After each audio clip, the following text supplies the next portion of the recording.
যে যুবকরা মা বাবার কথা শুনে এলাকায় কাউকে কষ্ট দেয় না, মাস্তানি গুন্ডামি বদমাইশি করে না, এরকম ভালো ছেলেদেরকে আনবেন স্টেজে, আমি একটু পুরস্কার দিব, ওদের কপালে একটু চুমু খাবো, কারণ সততার মূল্যে এই সমাজে কেউ দেয় না।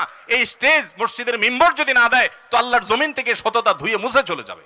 মসজিদ কমিটিতেও দেখবেন যে সব চোর ডাকাত খুঁজে খুঁজে বাইর করে। আমি সবাইকে বলতেছি না, আবার ভুল বোঝেন না, বেশিরভাগ আমি সেটা বলছি। কয়টা মসজিদে আপনারা দেখেন যে মসজিদ কমিটিতে ভালো ভালো মানুষগুলোকে, যে এলাকার সবচেয়ে সৎ, সবচেয়ে ভালো মানুষ, সত্য কথা বলে, ধানাই পানাই করে না, দুই নম্বরই করে না, এই মানুষগুলোকে খুঁজে খুঁজে এনে মসজিদে দায়িত্ব কয়টা মসজিদে দেওয়া হয় বলেন তো?